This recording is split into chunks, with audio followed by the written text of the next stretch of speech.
And welcome, Hoosier fans, to another off-season edition of the Assembly Call. I am your host, Jerod Morris, and I'm here to do another kind of reading and discussion of one of our three-point shot articles. And today's three-point shot article was actually submitted by the great Andy Bottoms. Always nice to get him back on the blog. He had to take a few weeks off after submitting his bracket, sleep a little bit, reconnect with his wife and with his daughters, relearn their names. But now he's back, and I think he's going to try and do about one of those three-point shot articles per week, which will be nice. I'm going to try and do at least one per week too. So at a minimum, you should get 2 blog posts from us, kind of talking about some topic related to Indiana basketball. And then when I can, I will try and come on here and both read those articles and discuss them a little bit so that those of you who like to follow us more on YouTube or on the podcast as opposed to on the blog can get that content as well. And if you don't know where on the blog to go, I did reorganize the homepage a little bit, so it should be much easier for you to find our new blog content and our three-point shot articles. If you ever want to find the most recent one, as I'm talking about it here on the podcast, you can always go to assemblycall.com/3-point shot. That's all one word, and the number 3, don't spell out 3, but assembly call 3-point shot. And you can find the most recent one. So let's dive in and let's talk about Andy's article today. It is called 3 Meaningful Values That Emerged from Archie Miller's Press Conference. And I've been meaning to do an article on this myself and talk about some key themes from the press conference. So I'm really glad that Andy did. And the way that I'll do this is I will read you the entire article and then kind of stop at a few points to add my own commentary to it. I will try and use a much more dramatic voice while reading so that you know that I am reading the article, and then talk in my normal voice when it's just me talking. If that gets annoying, if you don't like that, let me know and I'll try and do it a different way next time. But I do want you to know what are Andy's thoughts and what are mine, because I don't want him to be held accountable for some crazy thought that I might espouse during the recording of this episode. Okay, so let's hop into this. 3 meaningful values that emerged from Archie Miller's press conference by Andy Bottoms. With the season over, I have no lineup or substitution trends to analyze. So I guess Archie Miller's introductory press conference will have to do for now. By the way, those of you who are new, Andy provides lineup and substitution analysis after every IU game in our post-game analysis email, which we send only to subscribers. We don't post that on the blog. So if you're not an email subscriber, go to assemblycall.com/join so you can get on our email list and make sure that you can get all of that content when the season starts. All right. Content aside, I was struck by Coach Miller's demeanor. There was no rah-rah speech, not even many smiles. But instead, we saw a man who came across as calm, focused, and all business. That's exactly what this program needs right now. Someone with clearly stated values and a plan to get the program where he wants it. Someone who won't blink in the face of the adversity he's sure to face along the way. Since the moment the press conference ended, Miller has been on the media merry-go-round doing interviews with multiple TV and radio personalities. Maybe a certain post-game show should be next, but I digress. Archie, if by chance you're listening to this, we would love to have you on the Assembly Call IU postgame show, although that's probably not going to work because you have other duties when the postgame show is going live. We'd love to interview you for the podcast anytime, of course. Throughout the press conference and throughout these interviews, we've seen Coach Miller get more comfortable, and we've heard multiple variations of essentially the same message. I've tried to soak in as much as I can, and I already wish it was November. Through all of the answers and speeches, I continue to circle back to Miller's answer on what values will define an Indiana player. And here is exactly what Archie said about that. They'll embrace high standards, both in the classroom and on the basketball court. They'll compete for excellence in both. Represent yourself, your family, and Indiana University in a first-class manner at all times. Tell the truth and make no excuses regardless of the circumstances. Respect your teammates. Take responsibility for their well-being and treat them as family. Understand your team's attacking mentality. Pursue relentlessly a competitive edge in all that you do in our program and focus on team goals more than individual goals. Know your role on our team and take great pride in it. I love everything those words embody. Today's three-point shot will focus on the 3 phrases contained in that statement that resonated the most with me. And as we say here, leave a comment below to let us know what statement of Archie's has resonated the most with you. You can certainly feel free to go do that at the blog post or send us a tweet at Assembly Call and include Andy Bottoms at Andy Bottoms in that tweet. And let us know of all the stuff that you've heard from Archie Miller so far since he's been announced as coach. What has resonated the most with you? So let's go through now these 3 elements that have resonated the most with Andy, and they are all taken out of that portion of the press conference that I just read to you a moment ago. Point number 1, make no excuses regardless of the circumstances. Look, I don't need to go too in depth on why this one sticks out after the season we just experienced. Last year's team absolutely had unforeseen challenges, but instead of finding a way to overcome them, we couldn't go a single game without hearing about their impact, as if they somehow were a death sentence for the season. As the discussion of potential candidates began, one of the things that drew me to Archie Miller was his ability to overcome in-season challenges, adapt to a new set of circumstances, and thrive in the face of them. The first example of this came in the 2014-15 season. A combination of eligibility issues, injuries, and dismissals left Miller with just 6 scholarship players heading into conference play. Did I mention none of them were taller than 6'6"? Even with a depleted roster, the Flyers finished 31st in the nation in defensive efficiency and went 13-5 in the Atlantic 10. Only a 2-point loss in the season finale prevented them from sharing the regular season title. Dayton then advanced to the Atlantic 10 tournament championship game and made it to the Sweet 16 before being knocked out by Oklahoma in another close game. No excuses. The second example came this season when center Steve McIlvaine tragically and unexpectedly passed away in the offseason. Miller spoke about this on the Sidelines podcast with Evan Daniels, focusing on the challenge of dealing with the emotional impact of McIlvaine's death that McIlvaine's death had on his team. It also put the Flyers in a difficult position personnel-wise, as the only 2 other players over 6'7" on the roster played as much on the perimeter as they did inside. Add to that an ugly ankle injury to forward Josh Cunningham, and Dayton was again forced to adapt to unforeseen roster challenges. Once again, Miller and his team responded. The Flyers won 22 of 25 games during one stretch and claimed an outright Atlantic 10 title. No excuses. I absolutely second this by Andy. I think one of the big frustrations for everybody about Indiana this season was what felt like excuses. From injuries, to talking about how preparation was good, but then we didn't see it on the court, all the different things, and we don't need to rehash all of them.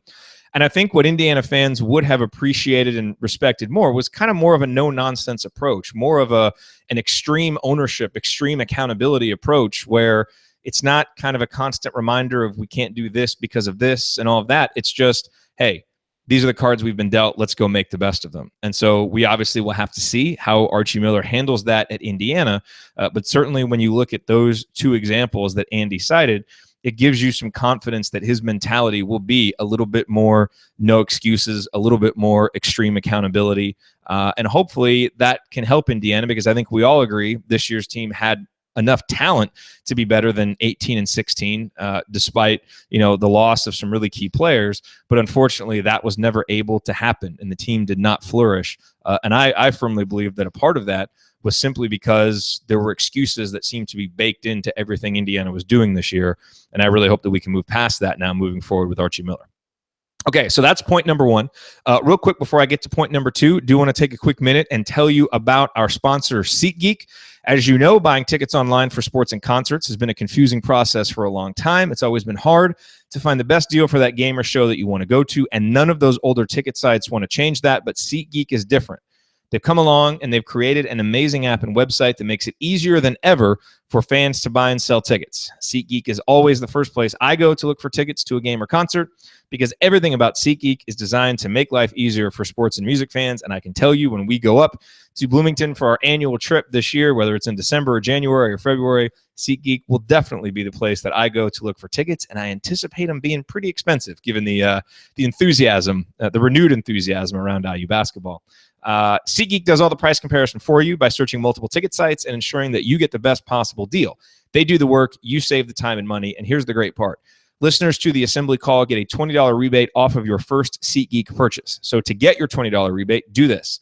Download the SeatGeek app, go to the settings tab, and click add a promo code and enter the promo code assembly, ASSEMBLY, and SeatGeek will send you $20 after you've made your first ticket purchase. So again, download the SeatGeek app, enter the promo code assembly today. All right, let's get back to Andy Bottom's article today over at assemblycall.com. Today's three-point shot titled 3 Meaningful Values That Emerged from Archie Miller's Press Conference. We just talked about the first one, which is make no excuses regardless of the circumstances. That's point number 1. Let's go now to point number 2. Focus on team goals more than individual goals.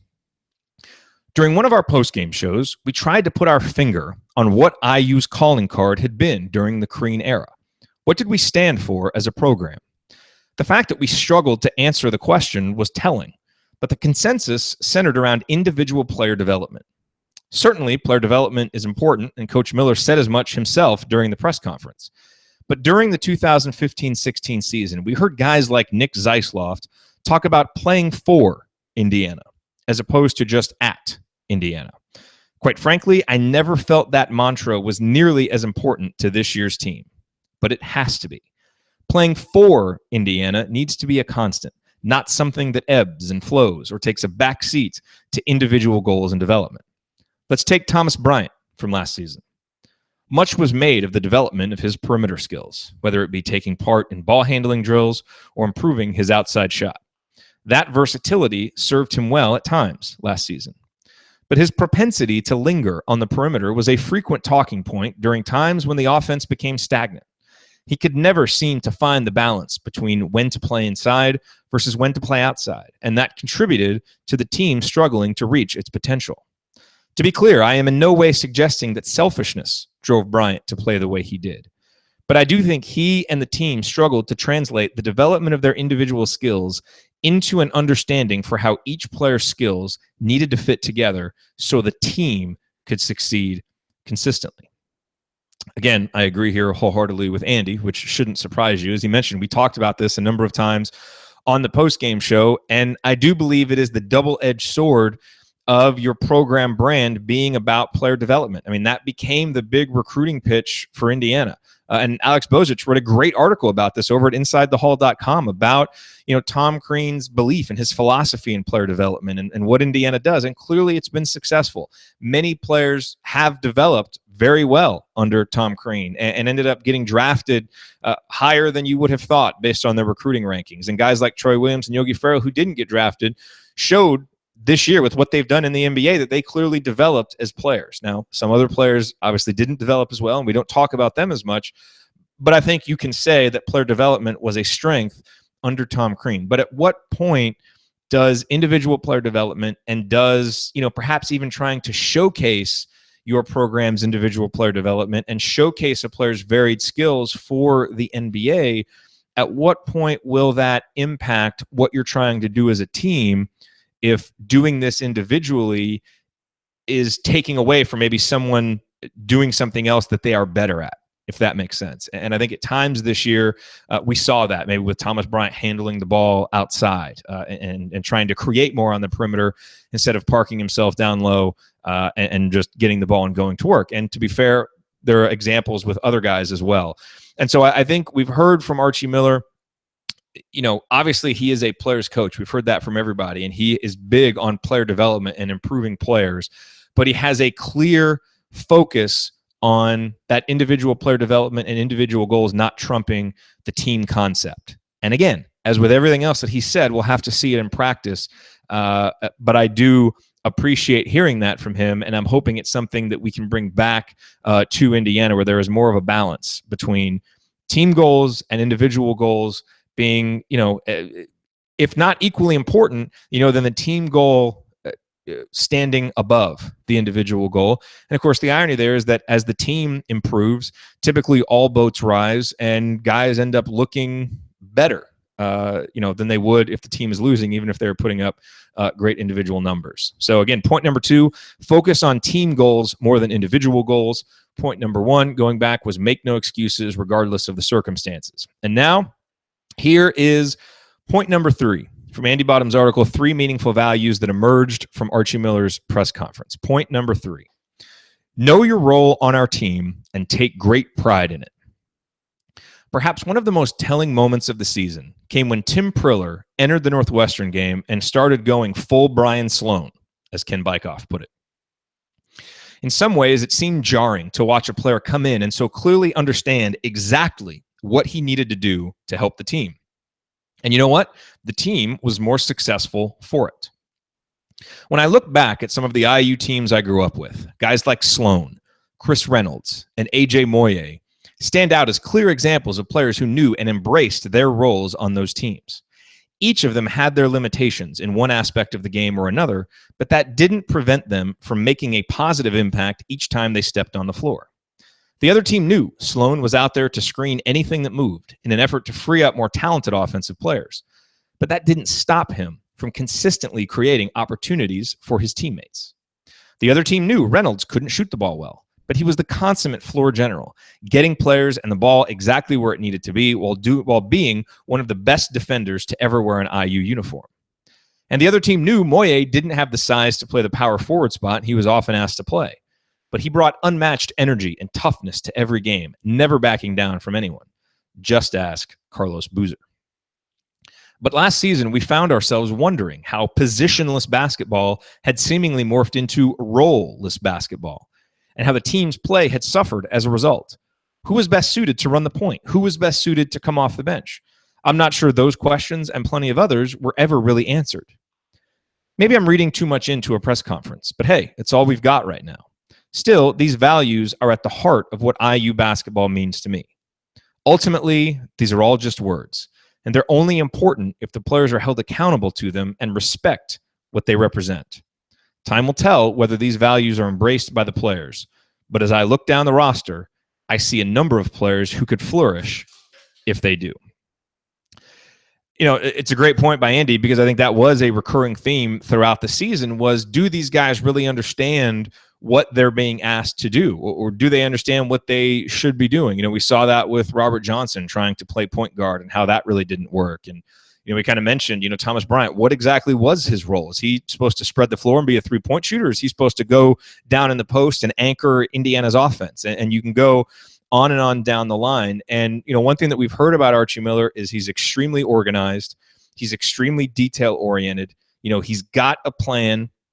Doesn't mean that he doesn't adapt that plan to the talent that he has, but I don't think he's out there trying to play quote-unquote positionless basketball. And I think that could very well be a refreshing change for this team and for this program, because if a lot of the guys stay, or if the majority of the guys stay, there is still talent on this roster. And it's not guys that Archie Miller recruited. He's made mention of that, but they're his guys now. And I think one thing that we'll see is a system and strategies next year that really maximize the talent on the floor rather than trying to fit that talent into kind of a system.